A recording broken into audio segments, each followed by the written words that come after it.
ورحمة الله وبركاته.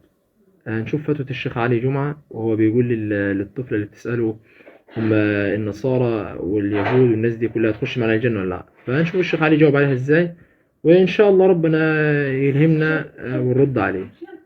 اتفضلي. دلوقتي في ديانات أخرى غير ديانة الإسلام، زي مثلا المسيحية، وكمان ليها رسل من السماء وليها كتب زي سيدنا عيسى. طب دلوقتي ليه؟ تخيلوا اللي دي طفلة جاية تسأل شيخ، هي ظنت اللي هو شيخ وعالم والقصة دي كلها، فبتسأله عشان تفهم. تخيل الشيخ يرد عليها يقول لها ايه؟ المسلمين بس هم اللي هيدخلوا الجنة، ما هم برضو ومين مثلا اللي قال لك ان المسلم؟ مين اللي قال لك؟ انا قلت لك؟ ما قلتلكيش. يبقى هيدخلوا الجنة. لو انا قلت لك مش هيدخلوا يبقى مش هيدخلوا، قلت لك هيدخلوا الجنة يبقى يدخلوا. انا عالي وعاملها. انا قلت لك مين اللي قال؟ وربنا قال حاجة؟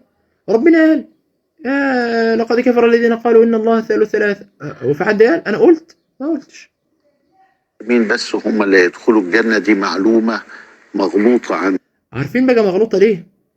عشان الشيخ علي ما جاتش على هواه، او عشان الشيخ علي ما قالهاش. عارف لو الشيخ علي قال لا مش هتدخلوا الجنة كانت تبقى معلومة صحيحة صحيحة. يا راجل اتق الله، يعني ربنا يقول كده وانت ترجع تقول لا. طب اسمع الآية اللي استشهد بها الشيخ. طيب لأن ربنا قال غير كده، قال إن الذين آمنوا.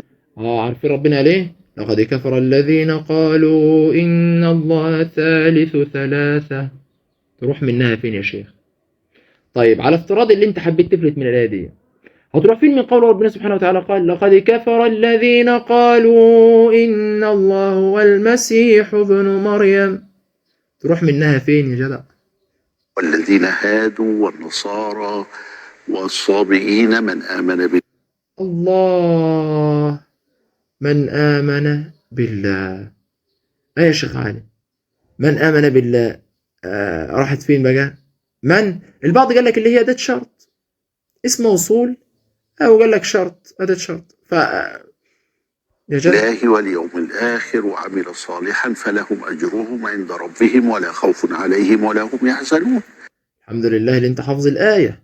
يعني يا ربنا سبحانه وتعالى ما جاش وقال لك ايه؟ إن الذين آمنوا والذين هادوا والنصارى والصابئين فأولئك، وراح مكمل. أو إن ربنا سبحانه وتعالى أعوذ بالله يعني قال إن الذين آمنوا والذين هادوا والنصارى والصابئين لا خوف عليهم ولا هم يحزنون. ما قالش كده ربنا.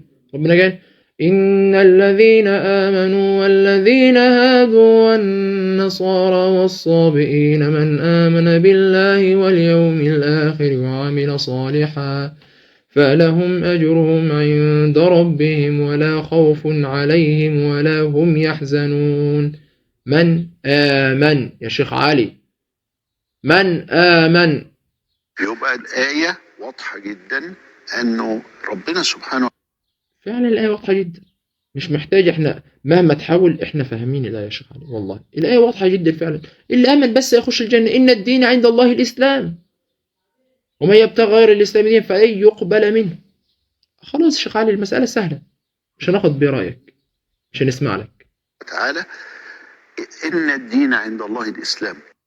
يا سبحان الله يا جماعة، انتوا واخدين بالكم من حاجة؟ اللي الشيخ بيستشهد بآيات ترد عليه وعلى كلامه. إن الدين عند الله الإسلام إيه معناها يا شيخ علي؟ يعني لو أنا لا إله إلا الله، يعني التسليم التام والامتثال لأوامر الله، وأشهد أن الله لا إله إلا الله وأن محمد رسول الله وأن عيسى نبي الله. كله اسمه إسلام عندنا. اتفضل. مش عندنا، ما اسموش عندنا يا شيخ علي. يا شيخ علي أنا عايزك تركز بس. ما اسموش عندنا، اسمه عندك.